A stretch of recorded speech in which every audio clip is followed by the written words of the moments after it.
Hello, everyone. Welcome back to the Ginger and Spice podcast. No broke boys, no new friends. I don't know the rest of the words. So we've actually been MIA for a couple of weeks because we were very overwhelmed. We've gone rogue. Yeah. We went rogue and now we're trying to straighten ourselves out a little bit. Yeah. So I think like with anything, it's trial and error.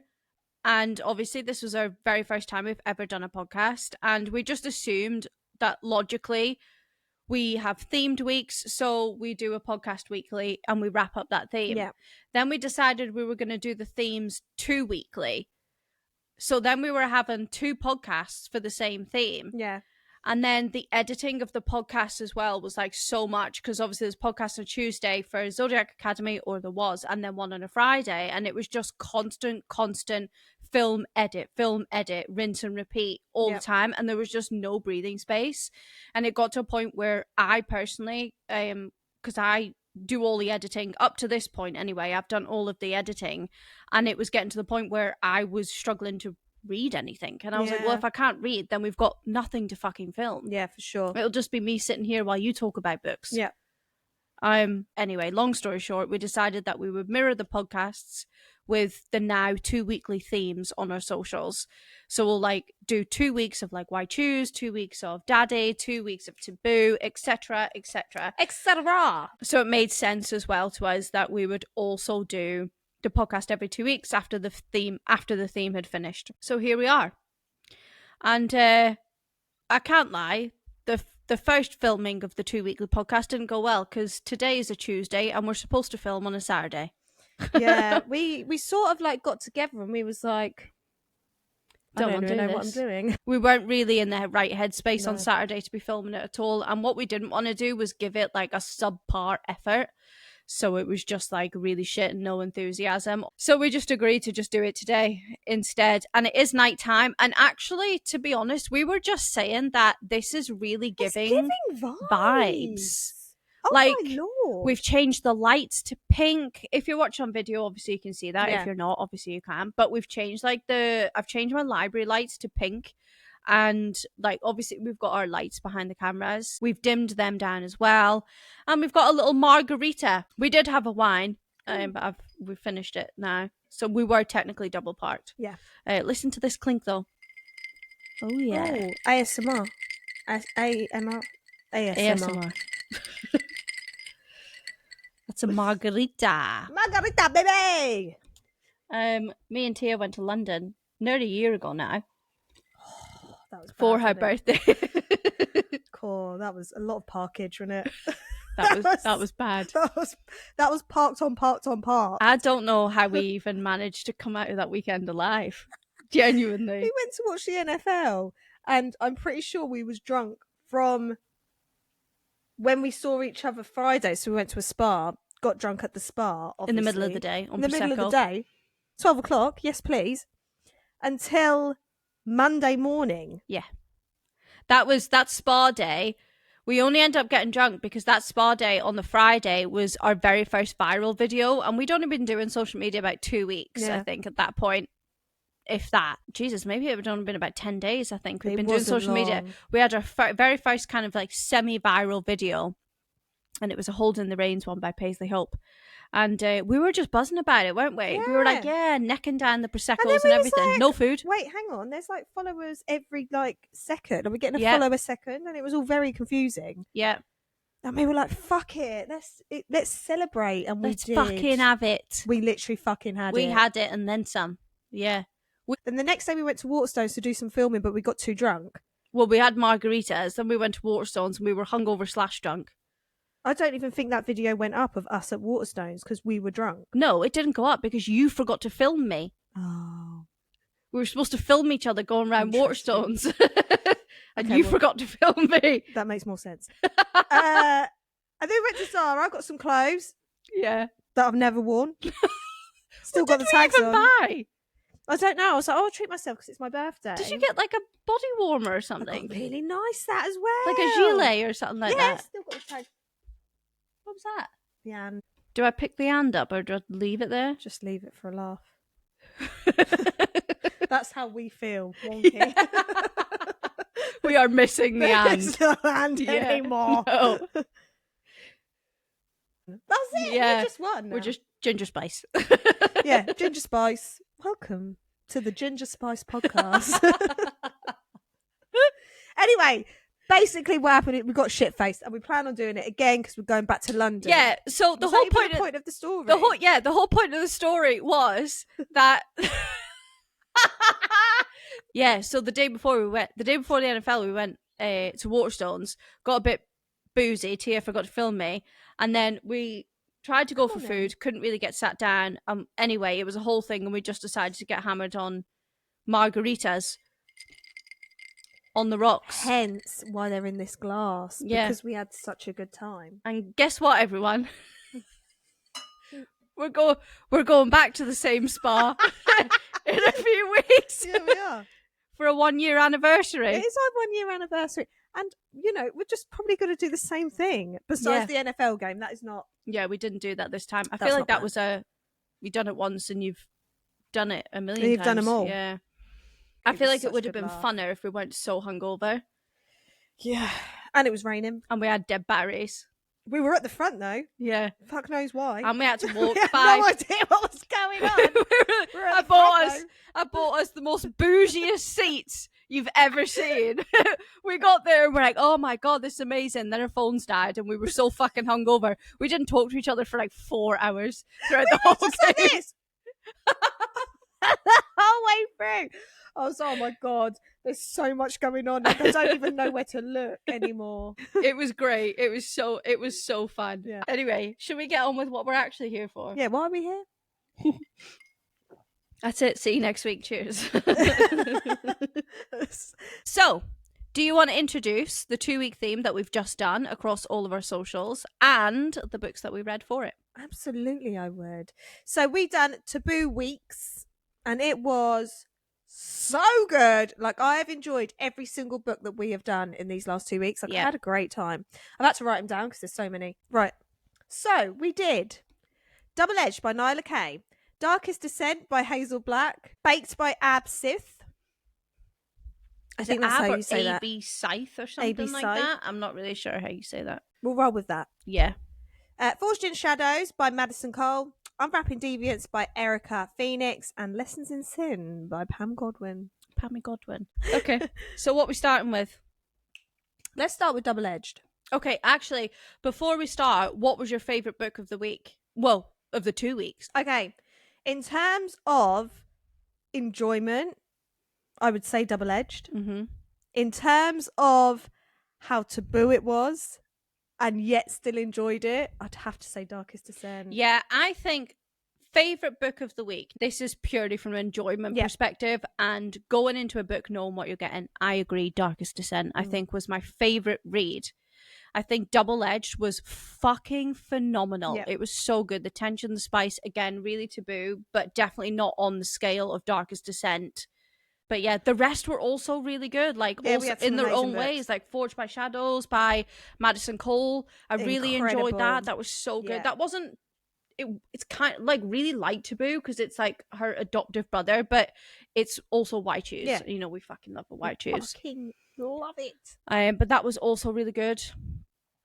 We did also have a couple of other books that we're not going to include. We did the novella for Maddison Cole as well, which was called Beautiful Delusions. We might talk about it briefly, but the main book is what we want to focus on. And we also did read Sarah's story by was it Sarah's story? Yeah, we also did read Sarah's story by Ali Fisher, but again, we're not going to include it in this podcast because otherwise we'll just be here all fucking day. What do you want to start with? Let's do Double Edged. Do you want to just start with a rundown of Double Edged? Yeah. Why it's taboo? Maybe start with the taboo element of it. Yeah. So Double Edged, it is twin brothers and their stepfather. So MMM. Mm-hmm. Yeah, baby. So we have got Cyrus and we've got Coulson. So they're very different to each other. Cyrus is going places, like he's going to do really well in school and all this stuff. And then Coulson is like the bad boy. They kind of call each other, they've like dubbed each other bad twin and good twin, haven't they? So Coulson is bad twin and Cyrus is good twin. Yeah, for sure. But they have this really good connection because obviously their parents aren't very nice people. So they've kind of brought each other together. And that is how something saucy ends up happening between them. So the father ends up finding them having this little moment, and he ends up chucking Coulson out, and Coulson ends up going to boarding school. Some more bad things happen at the boarding school, so he ends up coming back again. And that's when he's like, do you know what, me and Cyrus, we've got a thing together. I'm going for it. Like, I'm going in. Then the dad ends up getting done by the FBI, so he goes to prison. The mum is then like, oh my God, who's going to pay for all my stuff? Like, I'm a rich bitch. Like, I need everything. So she goes out, is looking for a new man. They're still obviously their tight-knit twin situation, which progresses a little bit. Yeah. And then she finds herself a nice man called Torin. Torin's then like, move into my gaff, not a problem. So they move in, they end up arranging a marriage together. Torin is rich as fuck. It's worth mentioning. And he's got this like white knight complex where he just wants to save people. And he says it in the book as well. Like, he's just always had this overwhelming urge to like save people and help people and ride in on a horse. And he basically just hands her his like black Amex and is like, have it, do what you want. Yeah. Like, they don't even go out together, really, do they? No. There's like there's no real connection. But he ends up taking a really big liking to Cyrus. And Cyrus ends up really liking him as well, which gets Coulson a little bit jealous. And it is delicious how the whole thing just unfolds. Yeah, it does start out like friendly. Like, Torin, the stepdad, is like, you know, I just want to befriend these boys. Like, I can see that they're quite sad. Like, I want to help them. And him and Cyrus do have quite a lot in common. Like, they like reading the same books. They're into the same kind of video games and all this kind of stuff. So they have a lot to talk about. And then, Coulson kind of starts to get jealous. And that jealousy really progresses when he starts to get feelings that maybe Torin and Cyrus like each other more than just friends, but haven't actually said or acted on it yet. So Coulson then just fucking goes rogue. He goes rogue. Basically, hashtag spoiler. We very rarely do spoilers when we do these wrap-ups, but spoiler, potentially, Coulson basically pretends to be his twin, Cyrus, and he dresses up as him, puts his little Vans on and his clothes and stuff like that, and seduces Torin. Which works, obviously. And holy fucking shitballs. Oh my God. Oh my giddy aunt. That scene when he seduces him and he goes into his office. Yeah. So before this happens, Torin's just had an argument, or, you know, not an argument, but he was in bed with his wife, their mum, and they're never really like doing bits or anything like that. And then Torin starts reminiscing about this like situation he had in college, and he's like, "Oh, I'm feeling a certain type of way." So Torin goes down to his office, gets his laptop open, obviously gets up a bit of gay porn, starts watching a bit of gay porn, doesn't shut his office door properly. So then Coulson's like walking through the house and catches Cyrus at Torin's office door, watching him getting himself off to this gay porn. So the two of them then just end up standing there watching. And then obviously Coulson notices that Cyrus is obviously turned on and hard. So that it really gave him that kind of indication that they definitely, you know, he definitely fancied him. Then Coulson just is like, fuck it. I'm gonna seduce him. Rogue. So now obviously they know that he's definitely into blokes to some degree.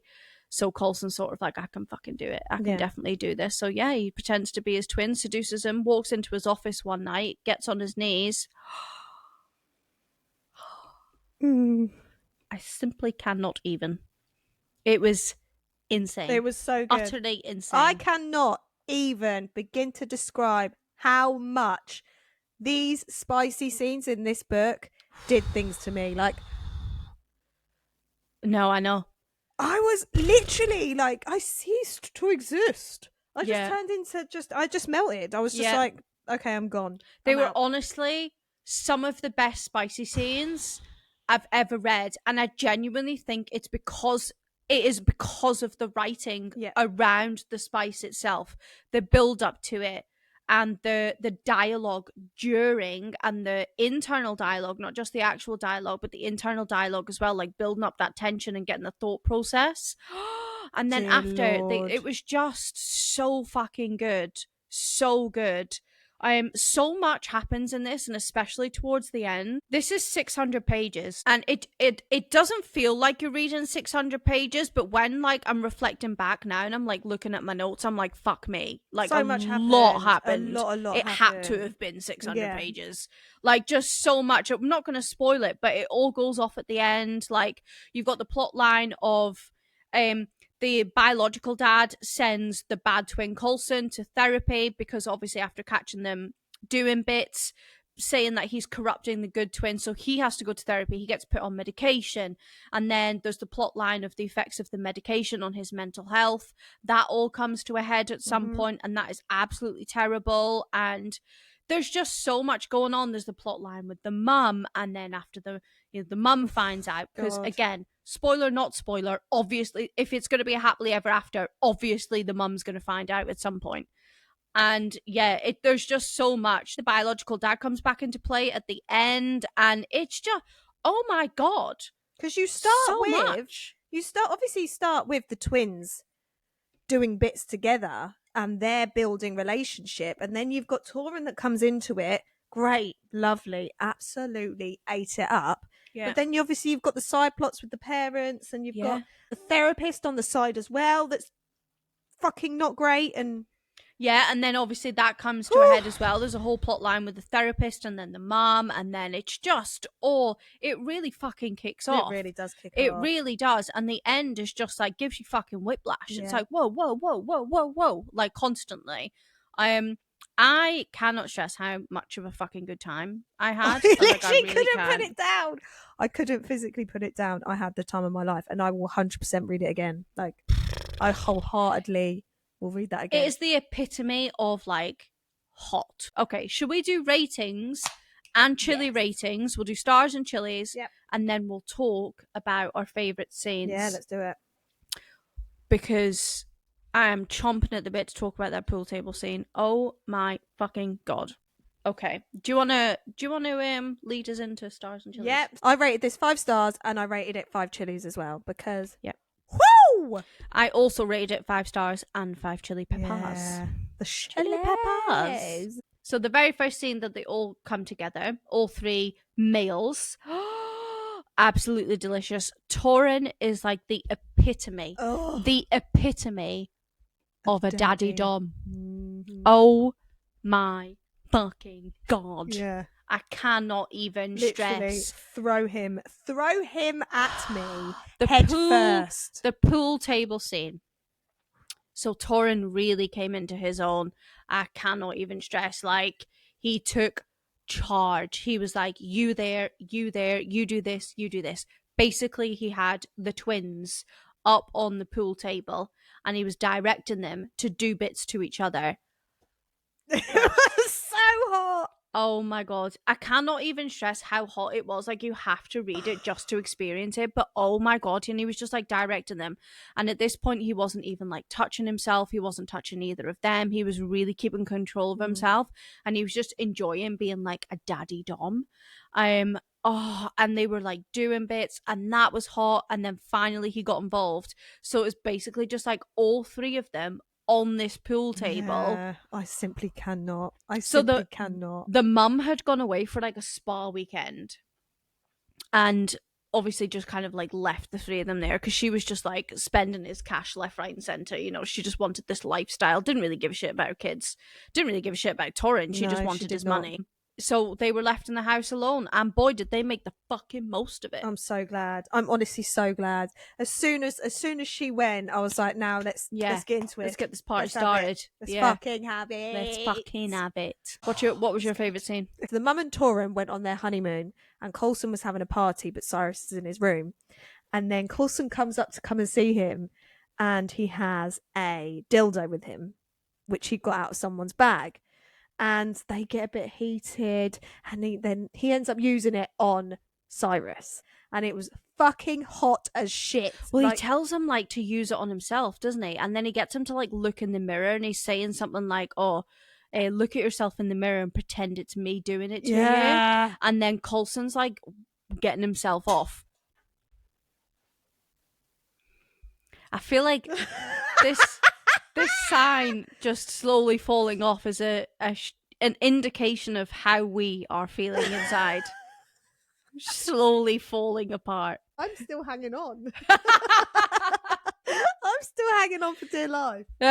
If you're not watching this, you won't know, but so earlier on, the and sign of ginger and spice fell off, and we just fucking left it. We were like, fuck it.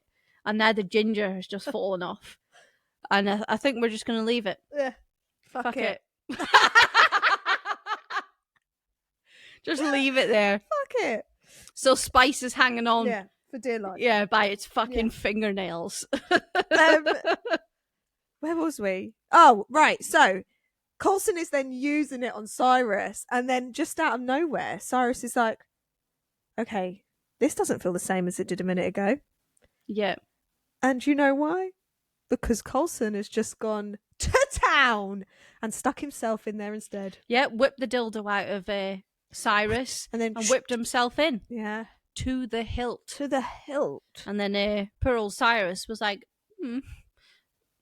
this feels different. And he enjoyed himself. I mean, he fucking loved it. He was like, keep going. Yeah. That was absolutely insane. Those two scenes were like so hot, but there were so many other scenes. Yeah. There was also a scene where after the bad twin, Coulson has seduced Tauren, pretending to be the good twin Cyrus. Tauren makes him crawl from his office all the way through the house, all the way outside, past the pool and into the pool house.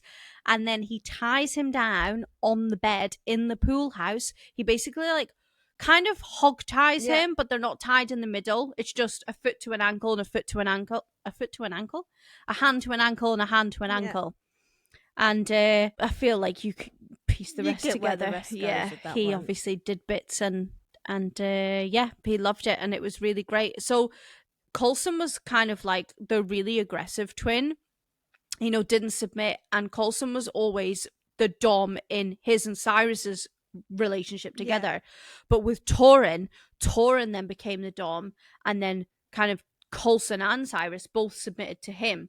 So in the situation of when you introduced Tauren, you got to see Coulson in his submissive state. Yeah, for sure. After we'd seen him only in a dominant state with his twin Cyrus, and that was actually quite good to see that literal switch.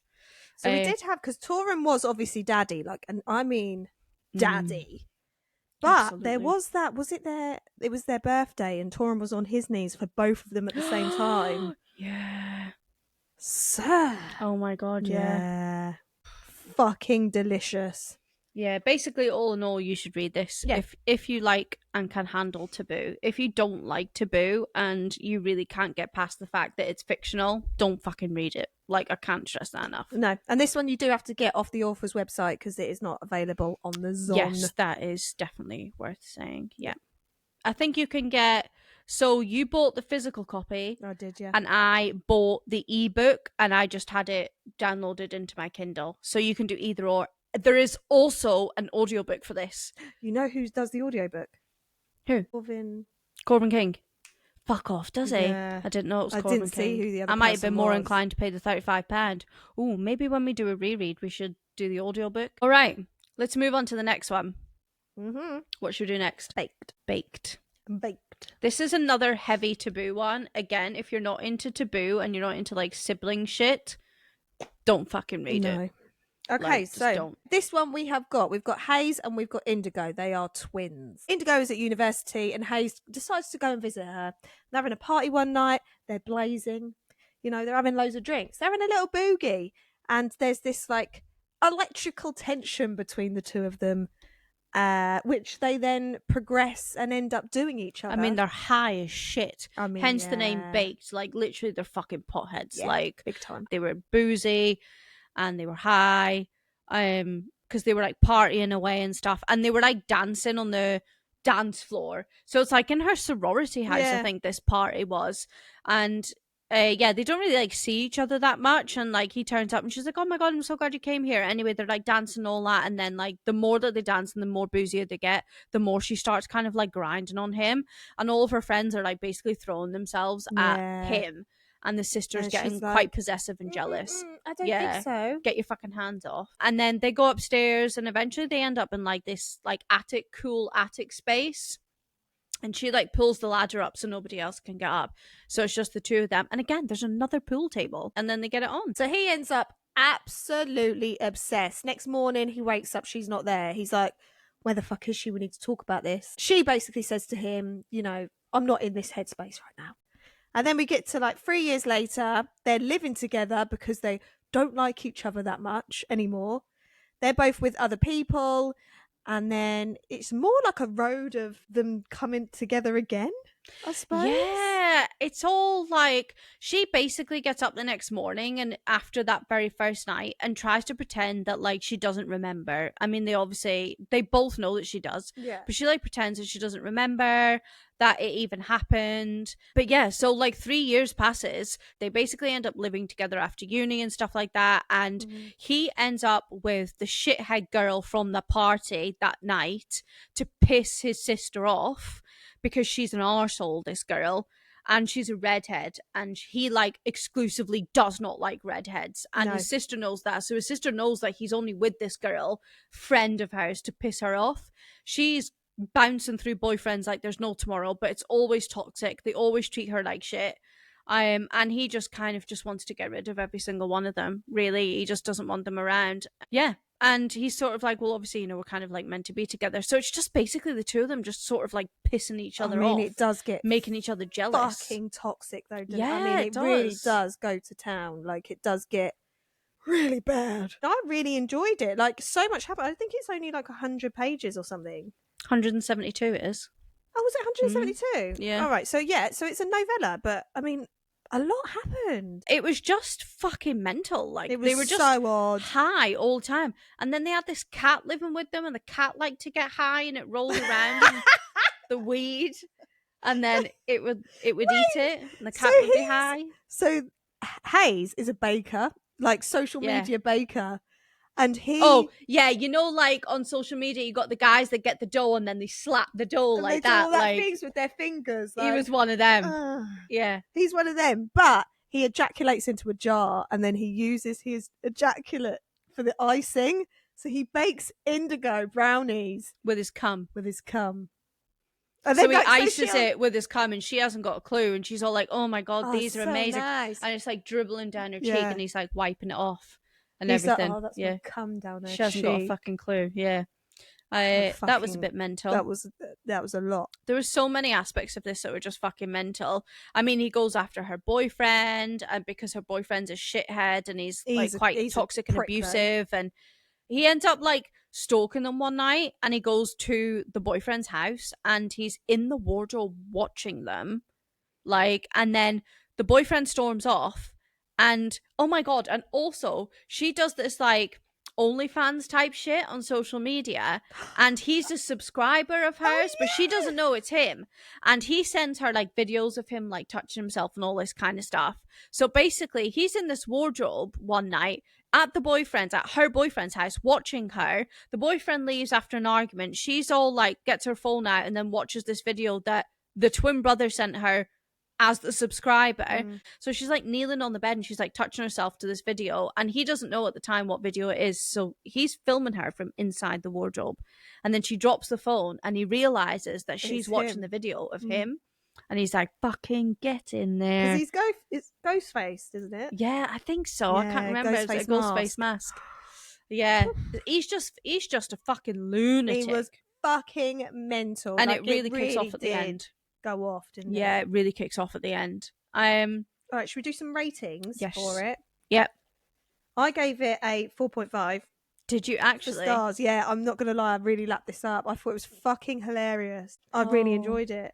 I gave this 3.5 stars. Yeah, that's okay. And that is, again, that's not a bad rating in my eyes. That is 3.5 is my I enjoyed it, it was fine rating. Yeah. Do you know what I mean? Yeah. But there were aspects of it that I liked, but there were also aspects of it that I didn't like that actually did hinder my enjoyment sometimes.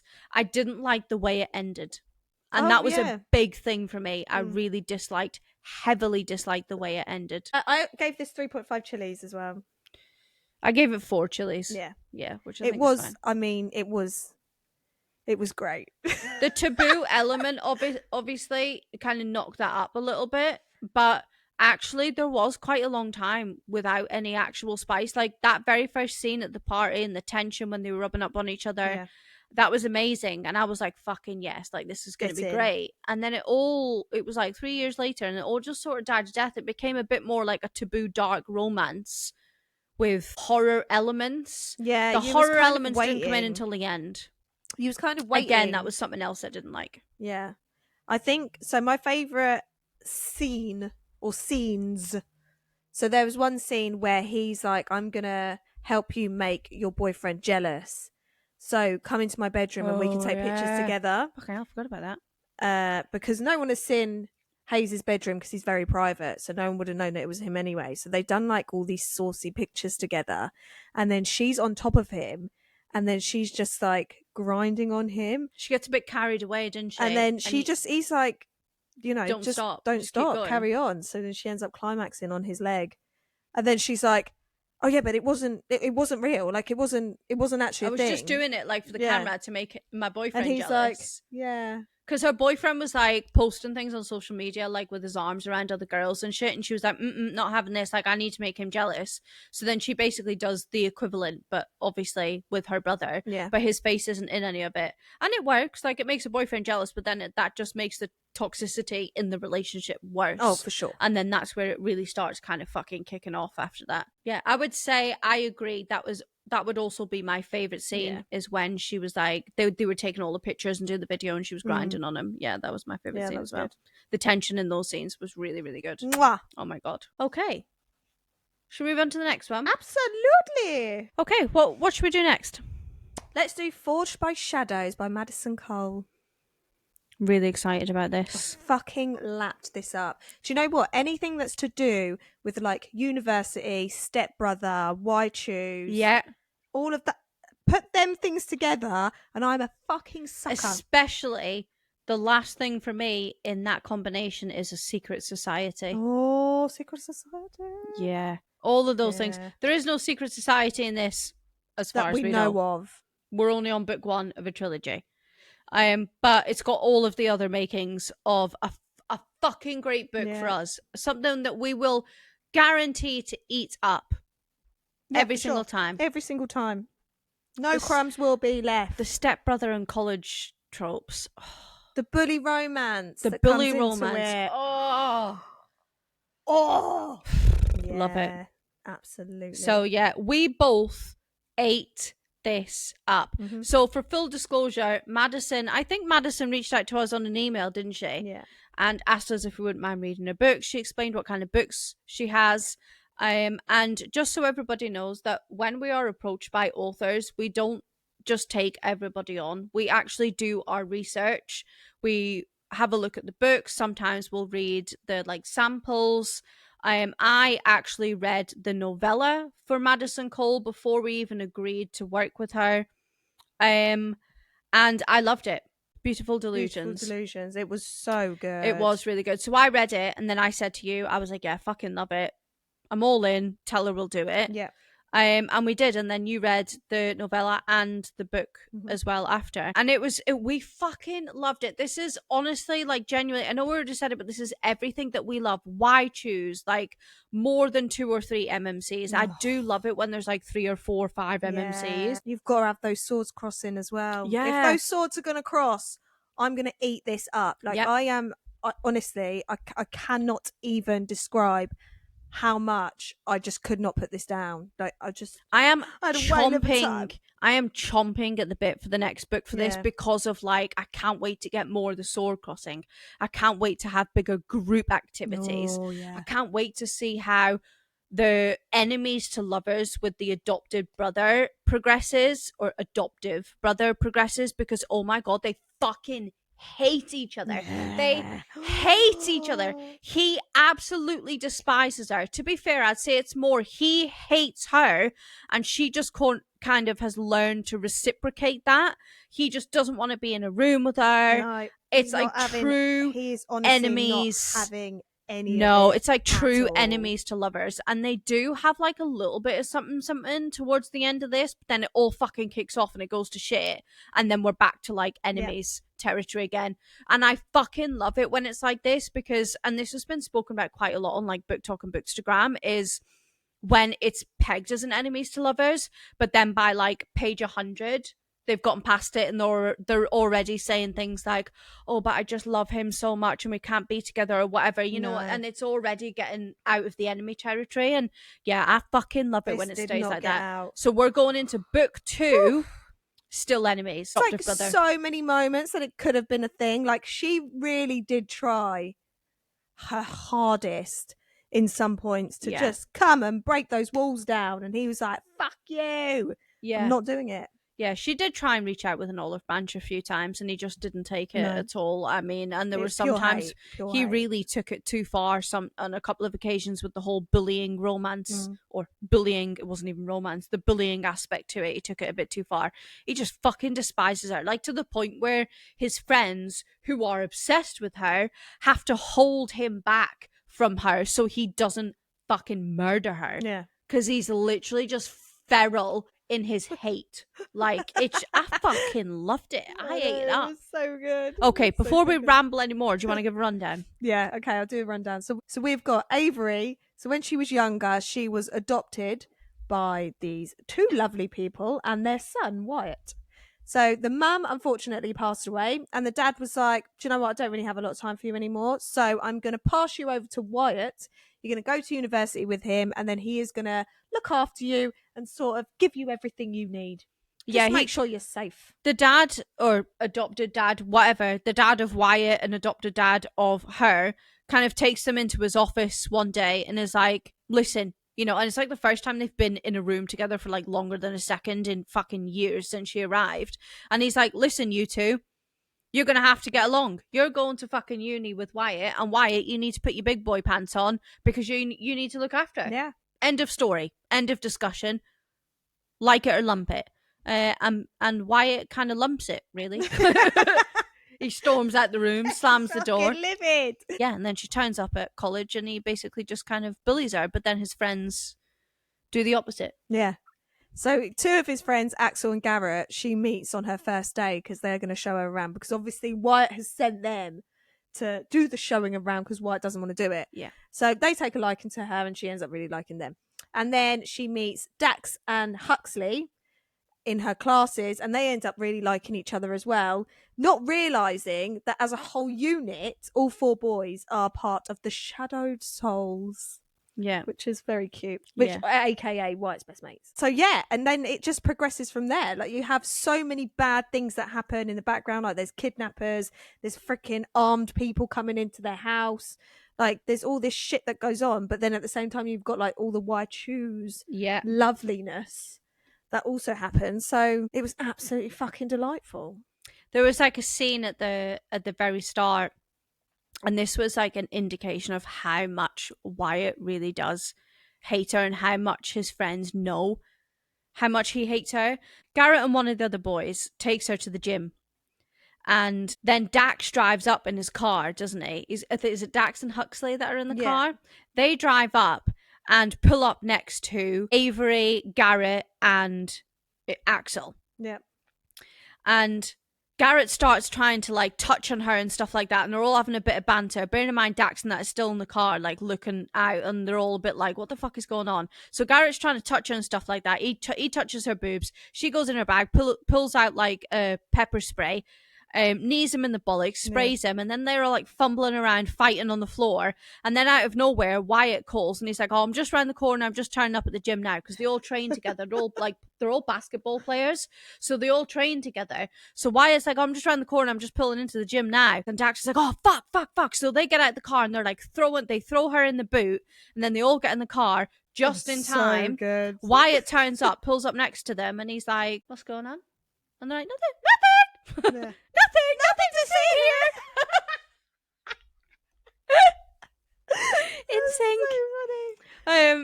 So then they both park up and they're like waiting for Wyatt to get out the car and fuck off, and Wyatt's hanging around like, guys, would you would you get out the fucking car and hurry up? Like, we need to go and train. So they get out the car, and obviously they're a little bit like, oh, fucking Avery's in the boot. Like, literally Avery's still in the boot. Yeah. So she's sitting in the boot being quiet, and they're a little bit like, why is she being so fucking quiet for? This is well weird. So good. And then, so Dax goes to the back of the car. He's like, oh, I'll catch up in a second. I just need to get my gym bag and stuff in the boot. And Wyatt's like, okay, whatever. So then they walk off, and Dax goes to the boot and opens the door, and Avery's there, and she's just sitting there fucking raging, but she's silent. And he's like, literally just looks at him, and he's like that. Run, you need to run. And she's like, no, I'm fine, I'll stay here. Literally, I'm fine, thank that you. is exactly what she says. No, I'm fine. Yeah. And so she just, and he's like, no, you need to fucking run. She's like, no, it's okay, I'll just stay here. And he's like, oh, I don't literally have time for this. So anyway, he shuts the door, leaves her in this boot. And they all go into the gym and they train and whatever. And the whole time they're training, they're all thinking, fucking hell, Avery's still in the boot. Like, is she going to be all right? Whatever. Is she okay? Blah, blah, blah. They come out, get to the car, and it's fucking trashed. Yeah. Like, she's trashed. Gone to town. Like, tires done, windows smashed, everything. Just fucking trashed. And so they're like, oh my God. Let herself out of the truck on her own. She's then trashed the shit out of it. Like, tires, the whole lot. Yeah. And then, what did they say? It was something like, well, that was very passive-aggressive of you, or something like that. But Wyatt then turns to the boys and is like, what the fuck? What the fuck happened to your car? And the boys were like, oh, it must be those raccoons. So they did. Those they're really big, really like this time of year.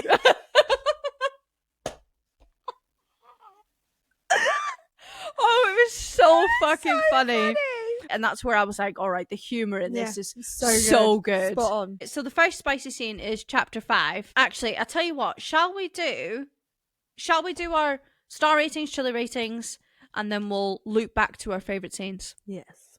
Okay, so my ratings for this one, I gave it 5 stars and I gave it 4 chilies. Yep, I gave it the same. 5 stars and 4 chili peppers. Chili peppers. Chili peppers. So the very first spicy scene is chapter 5. It is like the first one that kind of like acts on anything. Yeah, for sure. And basically, chapter 5, I can't believe this was only chapter 5. So much fucking happened before it.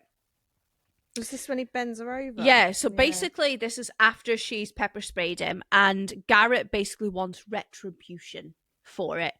But obviously in a spicy way. So basically Garrett follows her to this sorority house, and I think she's at the sorority house of like one of her friends, isn't she?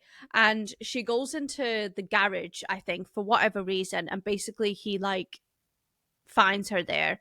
I can't remember if he like puts his hand over her mouth or whatever. Anyway, she ends up bent over a table in this garage, and Garrett basically starts licking her, right? He gets his mouth on her and whatever, and then all of a sudden he like walks around the front and he's standing in front of her, and then another tongue appears and she's like, whoa, but she can't see because she's flat forward.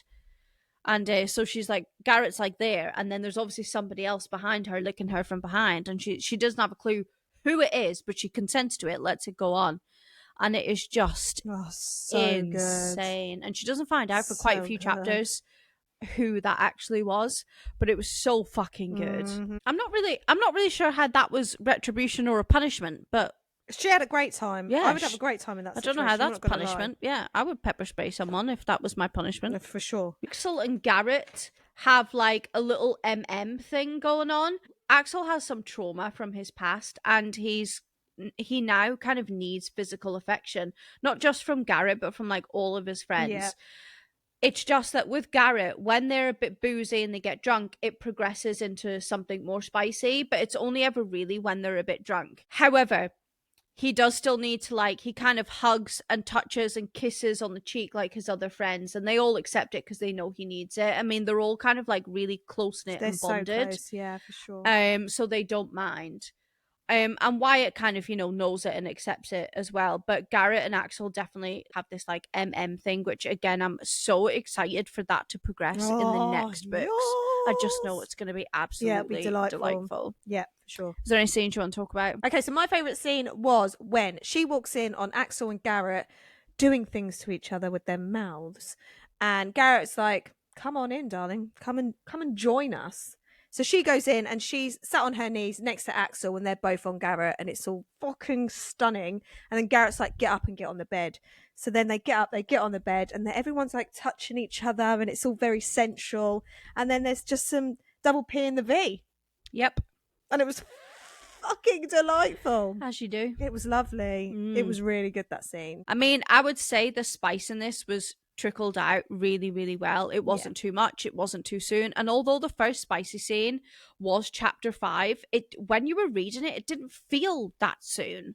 Do you know what I mean? Like, even when it was afterwards, it wasn't like there was a situation where it was all of them at the same time. Yeah. Like, it wasn't chucked at her in the deep end. It kind of like really trickled out because she kind of had this thing where she needed to be close to people, as well as them wanting to be close to each other. So it was kind of more like a little sort of lovey-dovey moments between them all rather than it being like full spice. Yeah, there was some like really cutesy moments. There was also some really nice moments with Wyatt, the adoptive brother, as well, like tension-filled moments, because obviously like that hate is still there, but it's like they're fighting against this like sexual tension between them, and it's just so delicious. The scenes, my god, to watch. And this ends on a cliffhanger, and boy oh fucking boy, I literally read the last lines like 3 times to make sure that I was understanding it correctly, because I was like, surely I didn't just read that can't be right.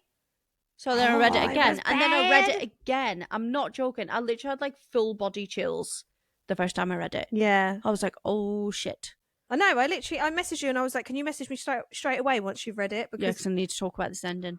Whew, but it was so good. So much to say. Okay, should we move on to the next one? Okay, right. This next one, I'm just going to talk you into it slowly. Okay. Because the next one is Darkest Descent. Oh, lordy. That's it, really. And that's all we can say on the matter. Yeah, next one. Next. This was fucking dark as shit. This was so dark. It was taboo. It was nasty. Oh my lord. Like, my God. I don't know anymore. Yeah. I just don't know. Like, I kind of knew that it was twins, and I kind of knew who the other person was from the beginning. I didn't. Did you not? Mm-mm. I kind of knew who the other person was from the beginning, but I did not know that it was going to go that awry. Like, it went off. Yeah, so we've seen this floating around on, like the pages that we get recommendations from, the girls that read like super dark romance and shit like that. And we've seen it floating around for really quite a while, and we just never really got round to reading it. And we finally did. We nearly didn't. And I want to shout out, I don't know if she watches the podcast, but if you're watching the podcast and you are the person that helped us out to get this book, thank you very much. Yeah, thank you. We really appreciate it, because we wouldn't have been able to read it otherwise. We just left it too late. Anyway, I'm not going to go into it, but thank you very much. We massively appreciate it, because fuck me, this was our favourite book of the week. I knew it was twins. Yep. And I knew there was a kidnapping situation, and that was it. That was all I knew. Thing is, like, when you start reading it, so the beginning is you've got the twins that are at home with their mum and dad. They look very not happy, as in all of them. All of them look very not happy to be there in this little family setup. And then you've got someone that stood outside that's looking in, and it's like, oh, there's my twins. And they're like, oh, I'm going to get back at him, meaning the dad. And then he was saying about that he was going to come on the house and like all this really fucking weird shit. And then the twins leave. So it's boy and girl. The twins leave and they go back to college. And the boy is like looking in the rearview mirror and he's like, I can feel like there's someone watching us, kind of thing. And it was eerie as fuck. Like I was like, I don't know about this. And that was before anything even happened. I was like, oh, I'm really worried. Yeah, it was really eerie at the beginning. It was fucking insane where it went, and it went there quick. Yeah, like, real quick. I feel like it's one of those books where like you think, okay, like they've been kidnapped, just gonna go in a certain direction, and then all of a sudden you're thrown through a loop, and you're like, well, wait a minute, wait, what is happening here? what the fuck is going on? Why? How did we get here? Yeah. So they're at college, but they're doing separate things. So she is off with her friends. Like, there's some weird guys that keep coming up to her and like chatting her up and stuff. And she's like, "Oh, you're fucking weird." And then, so in your head, you're like, it's going to be one of them. Yeah. It's going to be one of them that is after her. She ends up leaving, and then there's someone that's following her down the street. And like, she crosses the road and they're still behind her. She goes to run. They end up catching up with her. They grab her and they take her. So she ends up in the basement. She wakes up and her twin is there. And he's like, "Oh my God, I'm so sorry." And all this stuff. And she's like, "What the fuck is going on?" And I swear to God, they are in that basement for about 0.2 seconds before it just kicks off. Yeah. The masked man comes down and obviously he's like, "Well, let's have some fun." And yeah, he gets them to have fun. Yeah, he just walks downstairs like, "Let's have some fun. You kiss you." Yeah. "You lick Whoa. there. Yeah. You suck that." Yeah. Whoa. And then they do those things, but then they enjoy them. Yeah, that's where it really went awry. Yeah. Obviously, it's bad. It's bad as shit. Like, I get that. Yeah. But I was like, oh, I quite like the aspect here of it being... It's also not something we've read before either. Yeah, so it was very different read for us. But then there was that. It was like, "I'll cut off a limb if you don't do this." And then it went off with that whole needle scene. Yeah. When that wasn't... That wasn't even someone being forced to do something. That was just punishment, and it was fucking awful. Yeah, so he just basically, the captor just threatened them with like doing bad things if they didn't obey him, and they were naked, chained down, forced to do things with each other, which was like a horror. It was like a horror film. It was. That's what it was. That's what it was. But then it was like a dark taboo horror romance. Yeah, and then it just went off, and they enjoyed it. Like, because they enjoyed it as well. I was like, "Ah, maybe they'll get together and they'll escape and it'll all be okay." Yeah. And then the needles came out, and then I was like, by the captor. The captor brought these needles out. I don't know now. This has gone bad. Do you want to explain the needle scene then? Yeah. So at the beginning of the book, so at the very beginning of the book, in like the dedication, Hazel does write something like, "Everything was okay until I wrote that needle scene," or it's something like that. I can't remember. Yeah, she was basically suggesting that the only time she really struggled with writing this book and she considered putting her pen down was at the needle scene. Which is fucking fair, because I was like, I need a timeout here. So he gets out 60 needles and he basically pushes them into her nether regions. They're like piercing needles. Yeah. So they can go through they go through the skin all the way in. But like when she was like hanging there was like one that had gone through her vajayjay that ended up in her leg, and like, so it's right in there. And then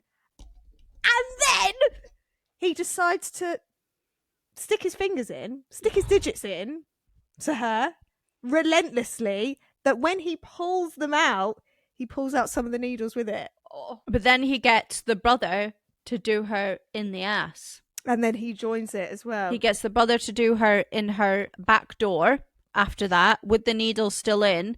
And the brother has this really good ability to disassociate from like real life and just go to some other place. So he's just not even there. And the brother basically was just like not there in that moment in time, and obviously got hard enough to basically go in her rear area, in her A. And then the captor joined him. So it was double P in the A. With the needles. With all of these needles. And that was a really tough time for her. I mean, it was a tough time for everyone involved. Yeah. Mainly us. Yeah. Like, I was like, oh, it was as soon as he'd gone in with his digits and pulled out, and like they came out with his hand. I was like, I cannot. Oh God, it was vile. I just cannot. Let's do some stars and chili ratings. Yep. And then maybe just talk about some other scenes and how it kind of goes off a little bit. Yeah. I've actually got a scene that I really did enjoy. Oh, that's You'd good. be surprised to know. Okay, so what did you give it stars? Ratings, I gave it a 4. So I originally put in my notebook, if you're watching this, I don't know if you'll be able to see it or not, but I originally put unrated because I just felt like immediately after I finished, how can you possibly give that a rating? Because that was fucking diabolical. Yeah. Like, it doesn't matter whether I enjoyed it or not. Like, it was enjoyable in the sense of, like, it was just a horror, it was fucked up, it was taboo. Like, in the same sense that you watch a horror film and you're scared shitless, but you enjoy it. Do you know what I mean? So anyway, I was like, oh, I can't possibly rate that. But then I kind of was on Goodreads and I was like, oh, I need to rate it now. Like, I need to put a rating in. So I did give it a 4. So that's what I'm going to settle with, is a 4. I'm not going to give it a 5 because although it was my favorite book of the week because of everything, it's still not a 5-star. Like, No. I still wouldn't say it's 5-star because it was just fucked up. Yeah, my enjoyment of it came from the fact that it was so fucked up, and I've never ever read anything that was like that. Yeah. So for me, it was like, fuck yeah, come on then, let's have it. Let's see how that goes for me. Yeah. In terms of rating it for the book that it is a 4. Yeah, I would agree with that. Yeah. And then Chili Peppers. I don't think this is. I gave it a 6 because I was like, you can't even give it a 5. Like, off the scale. Like, the chili pepper scale broke when trying to rate this. I mean, was Jesus relentless. H Christ. I'm not even going to say favourite scene, but one of the most memorable ones was when, so she's been dying for a pee for days. Like, they will not let her go for a pee. And basically the captor says to the brother, okay, we're going to play a game. It's called Beat the Bladder. And basically you have to lick her and make her climax, or she's going to piss herself. Beat the bladder. And yeah, that's basically what they played. And I was like, well, this is a laugh. So she obviously then has to, like, finish without pissing herself, which, I mean, was really hard. But, like, I think it was because he was like, I'm going to make this so good for you. And you know when you're like, that's your brother. Yeah. He's going to make it so good for you. Just don't piss on him. I was kind of like, oh. There's just so many fucking things wrong with that, with every scene. But just, it was so bad, but it was very enjoyable. It was. Now, a full disclaimer, Tia and I will probably read pretty much fucking anything at this point. And we very much take everything for what it is. We have a very normal ability to understand that they are fiction and they are not reality. This is reality. Yeah. And reading that does not condone that. It's like watching a horror film and enjoying people being, torn to pieces. Saw is a prime example. Massive, huge franchise. Movie films.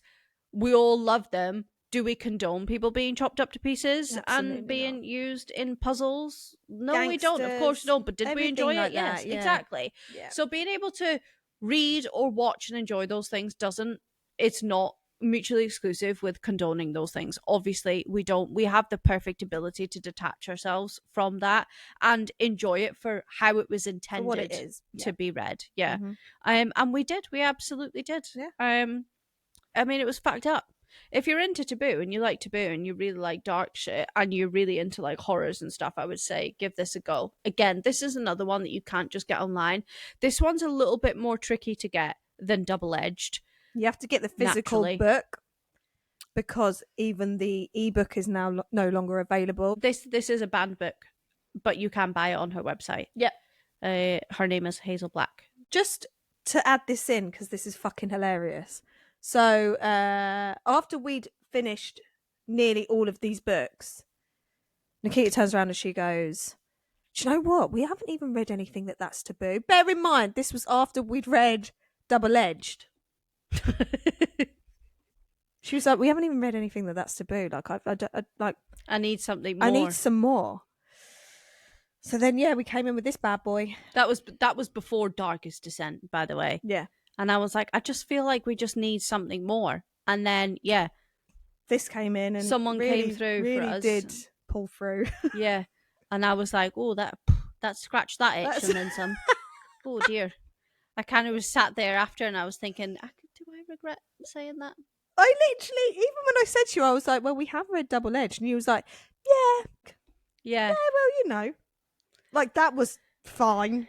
No, obviously it wasn't fine, but it was like, I think because it's like a happily ever after and it was, very romancy and all that kind of stuff. And I was dark. like, yeah, even though that was like dark. But yeah, it scratched that itch and then some. And I will say the very last point in this book is only 228 pages. Can you fucking believe it? No, I literally can't. This feels like, even talking about it should be like a good 600 pager. Yeah.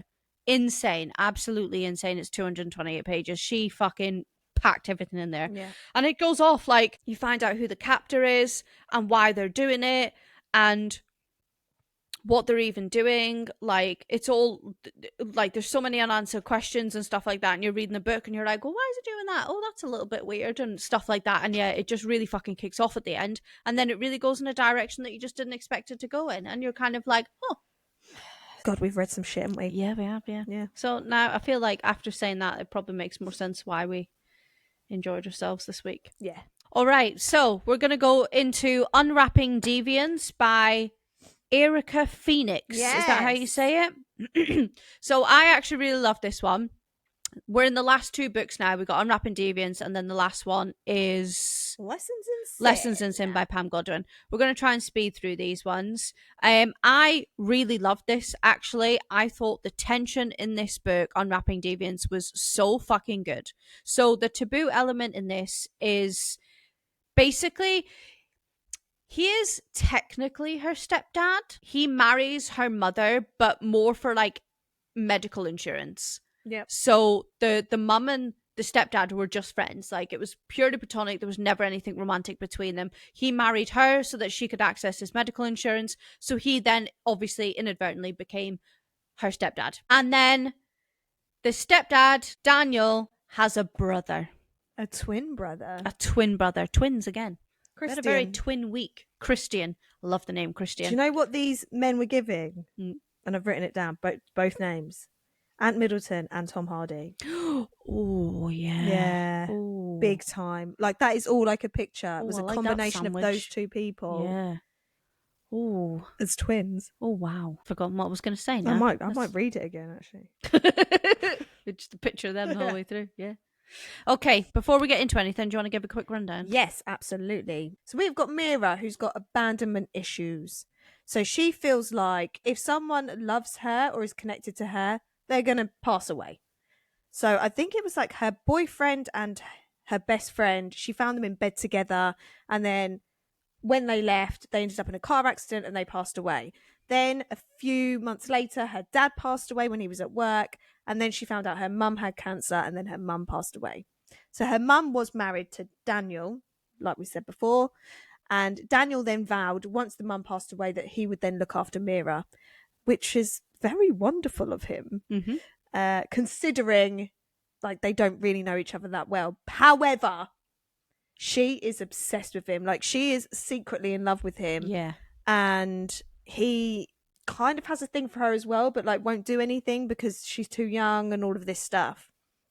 Anyway, so Daniel finds out that his dad passes away and he needs to go sort the house out. And he's like, oh, my twin Christian, he's going to come down to Jefferson, which is the town. He's going to come down. So you're going to meet him because you're coming with me. And then, I mean, it just goes off. Like, they go to this town, and when they were younger, the two twins, like something really bad happened and everyone in the town doesn't like them.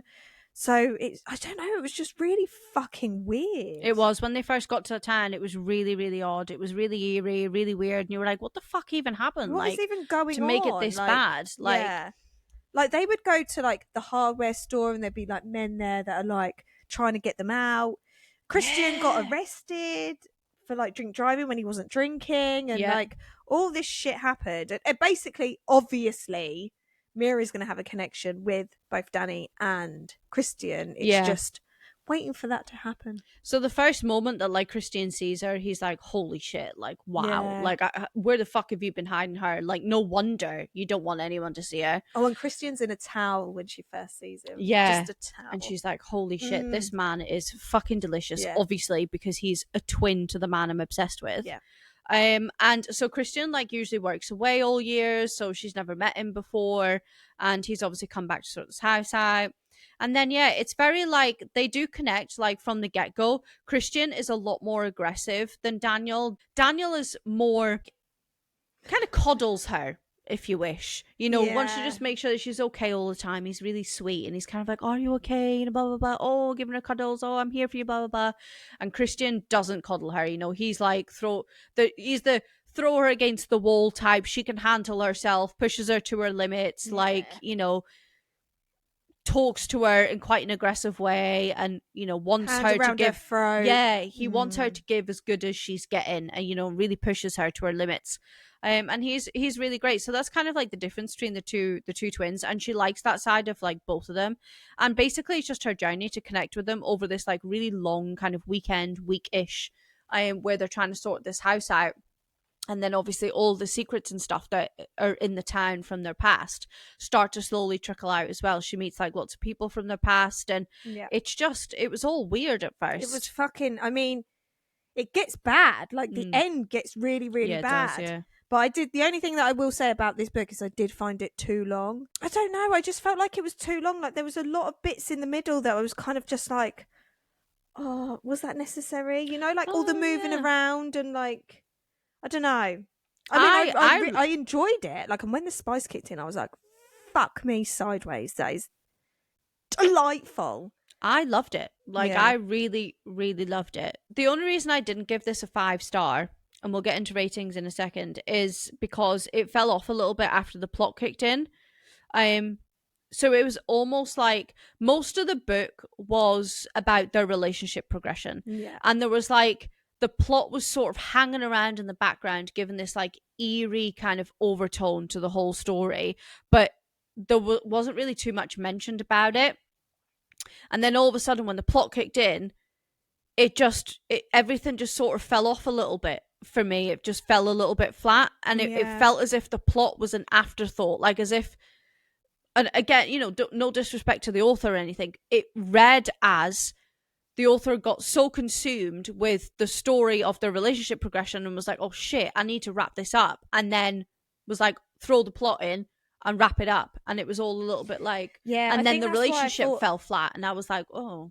Yeah, I think that's why I found it a bit long, was because they obviously had this relationship that they were building, and it felt like that was like 3/4 of it. Yeah. And then the plot was the last quarter. I think this definitely could have been just a insta-lusty, smutty, tension-filled book with like very minimal plot. I feel like it got to a point, because I was enjoying it without the plot, to be honest, and the plot could have just been like minimal or almost non-existent, and I actually maybe would have enjoyed it more, to be honest, and maybe took off like 100 pages and just had it as a smut book. Yeah, I think it could have probably just been one or the other. However, I still rated it. Oh, I still had a great high. time. Yeah. So, talking about that, should we get into ratings? Absolutely. So, what did you give it stars? So, I gave it 4 for stars and 5 for chilies. So, I gave it 4.5 stars. And Chili Peppers, I gave it 4.5 to 5. I wasn't really sure. I was on the fence a little bit. So, like the beginning, it was very slow because there was a lot of grinding in the bedroom. Yeah, there was. That was absolutely delicious. It was delicious. So Mira used to have nightmares, and Danny would just go straight to her bedroom at night as soon as he heard her sort of wake up, and would hug her in bed. And then she would get to a point where she had to sort of, in her sleep, grind herself until she climaxed. Yeah. And because he was there and helping her, he would also climax as well. So she would just like grind on him like over his boxers. Yeah. Until she finished. Nice. And he would also finish. Yeah. But she was asleep and never kind of like, she kind of knew, but like didn't know. Really know. Yeah. And he just knew that it's just something that she needed, and he kind of got used to it, really. But those scenes were, And then so you had that. I genuinely I'm being edged within an inch of my life, and I don't know what to do with myself, because that's how I felt. It was like we got to halfway through the book, and like there wasn't anything that was like P in the V. So I was like on the edge. Like there were scenes when they went to like a cafe and she'd like come all over the chair. Yeah. Because they was like touching her in places, and I was like, and then they made her get some napkins, stand up, walk over with it dripping down her leg, get napkins, walk back over, bend over and clean the seat with the napkins. Yeah, it was insane. So the first spicy scene isn't actually until around 200 pages, and honestly, genuinely couldn't believe it because I had such a good time in that first 200 pages. I really did love this. I did. There is so many scenes in this that I really, really loved, like so fucking many spicy scenes in this, but one of them is when Daniel finally gives in. So he's just been like holding out all the time. He just doesn't like, for whatever reason, doesn't want to cross that line with her. He finally gives in and he basically tells her to get on her knees and suck him, and then he eats her out. So he throws her onto the bed and then he eats her out, and then Christian, his brother, appears at the door and he's got his dick in his hand and he's touching himself, watching, and she's just like maintaining eye contact with Christian at the door the whole time that she's being eaten out by Daniel. And it was just insane. I've literally got wow, loved it. Waited nearly 200 pages for this. I'm telling you, we got edged. We massively got edged throughout this whole book. It was so good. It was insane. Have you got any favourite scenes? Yeah, so one of my favourite scenes, I mean, it's not massive. Like, trust me, there was some fucking delicious scenes in this, but I really enjoyed this. I called it the cock warming scene because Daniel came up to her and he tells her to sit on him while he's doing his work. So good. Yeah, and she's reading her book and he was like, just grind on me. And it was just delicious. Yeah, so he basically just like, I think she had said it was, did she say it was one of her fantasies? She had a fantasy where he would just be inside her and she would just be reading a book and he'd just be doing his emails, and he was like, all right, let's do it then. Hop so on. Go and get your book. And he basically slipped inside her, and then every now and again he would just give a little thrust. And he would just be sitting there like this doing his emails like that, and she was just lying on top. That was a good scene. Do you know what I like? I also really enjoyed like the whole dark romance aspect of this.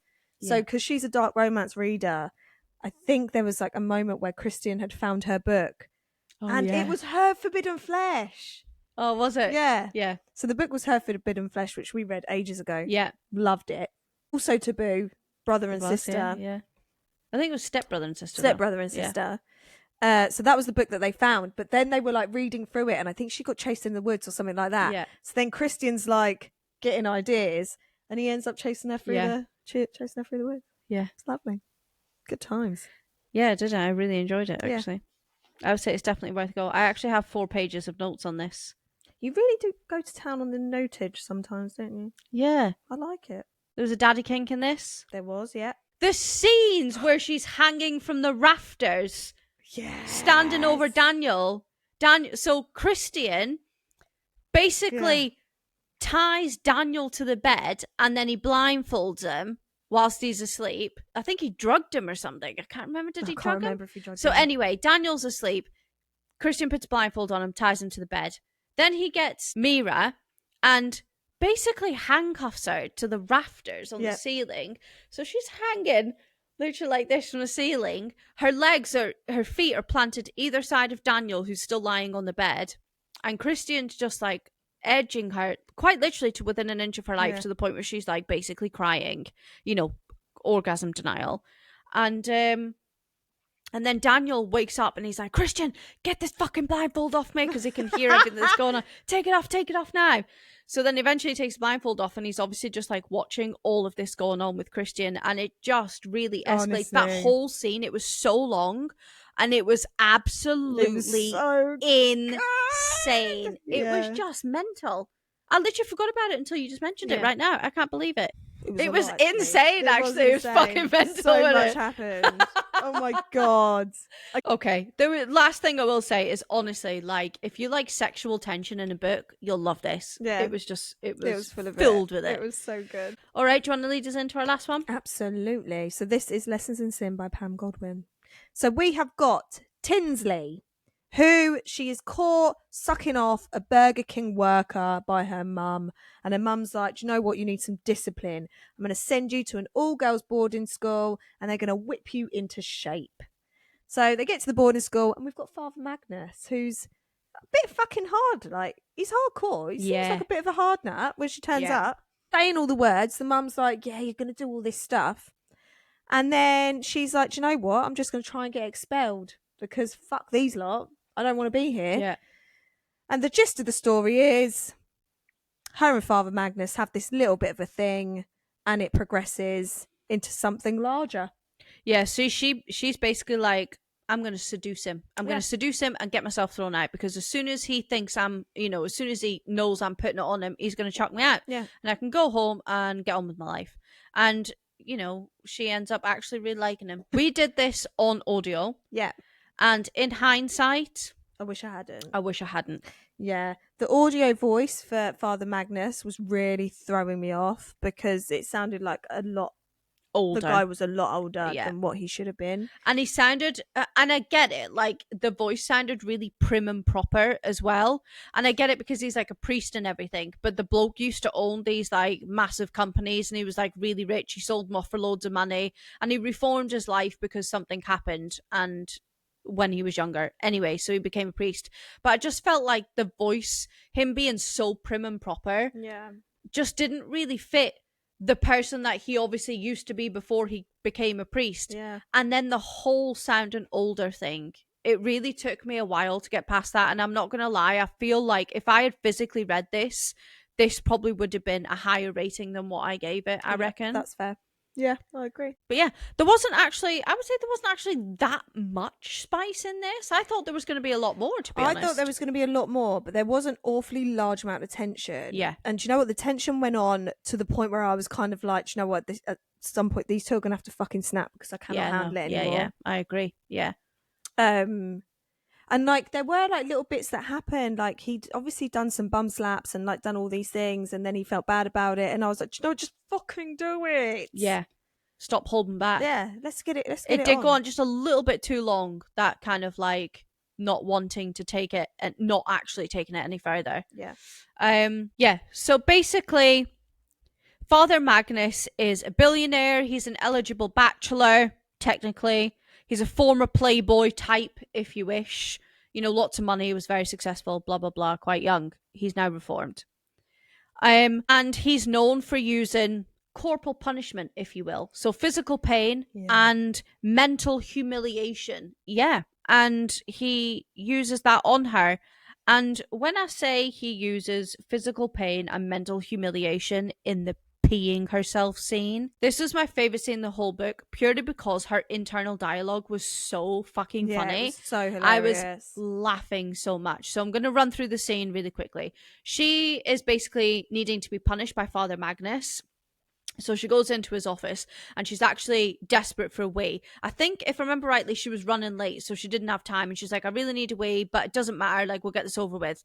Anyway, her time keeps getting racked up for how long she'll be there, because she's not playing by the rules. So she basically has to, like, get on her knees and kiss the feet of, like, a person sitting on the cross. And before she gets on her knees, he says to her, Father Magnus tells her to take off her socks, her shoes, and her panties. And she's like, my panties? And he's like, calm down. I don't want to get in your knickers, literally. Yeah. Just take them off. This is a form of punishment. It's humiliation. She's like, oh, whatever. So she takes it all off, sits down, well, sort of squats down, I guess, basically, or bends over and kisses the feet of this cross, right? Yeah. So she's there for ages. We're talking like an hour. And she literally gets to the point where she's like dancing on her feet. And she's like, I really need to go to the fucking toilet. Like, I really need to wee. So she doesn't want to break though. She's so determined to not let him see her break. And she doesn't say anything for ages. And eventually she starts begging him and asking, she's like, I really need the toilet. Like, I need to go. And he basically just ignores her. He's sitting there like this, legs crossed, feet up. Like, just reading, I don't know, the Bible or whatever it is, just like this, completely ignores her, cries on reading, and she's like, oh fuck's sake, I really need the fucking toilet. And then eventually she can't hold it any longer, and she literally pisses down her legs. Yep. And it was in that moment that she realised why he'd asked her to take off her socks, her shoes, and her panties, was so that when she was leaving, she could put them all back on dry. Yeah. So she pissed all down her legs. There was a little puddle at her feet, and she basically had to stand in it until her time was finished. Yeah. But her internal dialogue in that scene was fucking hilarious. It was so funny. Like, she really took it like a champ. Yeah, she did. To be fair. Like, absolutely. Yeah. She was the type of person that just, like, is not deterred by anything. She's like, You can't embarrass me. I'll be embarrassed by fucking nothing. Nothing. Bring it on. Nothing will shame me. Bring it on, and I'll show you what takes happens. everything on the chin, literally. And she was one of those people as well. Like, she was written to be like very pretty, very beautiful, very attractive, whatever. But she just didn't give a fuck about like who she spent her time with. All she cared about was that you were a decent person. Like, she used to play with the possums that were outside. Oh, and she sort of brought them up cute. as her own, and like, she was just a great, like, she was a really great character. I did really like her. There is obviously like a plot to this as well, like behind the scenes of their relationship development, to do with like her family and them trying to marry her off to like somebody else who's at the school. You know, there was ulterior motives for actually sending her to this kind of school, and it wasn't just to reform her. It was so she could meet somebody else that the family wanted her to marry, and that was to benefit the family businesses behind the scenes as well. So there is a whole like plot to this. Touching on the fact that there was tension for so much of this book and they actually didn't get it on to the point it became a little bit frustrating. They didn't get it on until chapter 31. I thought that was really long. So it was that long that I made a note of the chapter. That was long. Yeah, do you know what though? When it did happen, I fucking loved that scene. Because I guess that was because we've been edged for so long. Yeah. Like, we'd been made to wait for it for so long. Do you know what though? The edging wasn't even fun. Like, there was times when it was like they didn't even do anything. Yeah. He took her panties off and just spanked her a little bit. I really liked the spanking scene. Slide some it was fingers just so in. good. Yeah, I know. Literally, I thought that as well. Like, it's so easy. I know. It's right there. Come on. Your hand's there so and the bum close. is there. I know. Literally. I was livid. I did really enjoy this. I actually do have a note here in big capital letters, the spanking chapter 17. Oh my god. Yeah. It was really good. I did really enjoy it. She done a lot of scrubbing as well, didn't she? Oh my god, the tampon. The tampon scene. Tampon scene. When he puts the tampon in for her. Yeah. After she perioded everywhere. Yeah. Yeah. In the like at the prom. ball. Yeah, the ball / prom ball. type thing. Perioded all over the floor and embarrassed herself. I mean, she literally must have just gushed out blood because it was apparently all over the floor. And when she was like walking, there was just a trail following trails. her. And I was like, how much blood? You need to go to hospital if you're losing that much blood. That was a lot of fucking blood. You need a blood transfusion. Tampon is not keeping that in. No, I know. That tampon is flying back You out. need a whole fucking toilet roll up there. You do. Yeah. I will say, last note on this, and I said this in our review on socials, I did actually enjoy the last chapters plus the epilogue where he kind of rides in. Yeah, it was cheesy on a white horse and saves the day, and it was really cheesy. It was such a cliche, but I still actually really enjoyed it. Right, I think that's it. That's all our books, isn't it? Absolutely, it is. So we enjoyed Taboo Week. It was very, very good. Yeah. And we are going to nosedive head first into Cowboys. Yeah. Woo, woo, woo. Did your boot stop working? Did your truck break down? Did you burn through money? Did your ex find out? This way and this way. Yeah. Anyway, so we're going into Cowboy now for 2 weeks. Yeah, I genuinely can't wait. Yeah, we have a cowboy brunch coming up, and the theme is going to overlap with that, so it's going to be great. Mm-hmm. We've actually already read a couple of the cowboy books. Some examples, options of our cowboy books: Live and Wells, Bull Rush. We've got is it Saving the Rain, something like that? Saving the Rain by Elliot Rose. Elliot Rose, that comes out very soon next week. Buckled. Oh yeah, Another Pam Godwin. Another Pam Godwin. That's it, I think. No, there's a couple more that we've added in. It's Where the Burn, I think it's called. Yeah. Anyway, we don't have that many because we've got the brunch. Yeah. Which is going to take up 89% of our time. And 2 massive ZA books. And 2 huge Zodiac Academy books. RB. Well, Ruthless Boys books. Hey, anyway, so I think that's it. I've got no alcohol left in my glass, have you? No. So we'll just clink with empty glasses in Yeah. front of our half fallen off sign. This is how much we're falling apart. Yeah. All right, we'll see you in 2 weeks' time on a Friday for Cowboy. Yes, baby! Oh, yeah. Cheers. Cheers. Oh, that was a good That clink. was a bloody good clink. That could have been a breaker.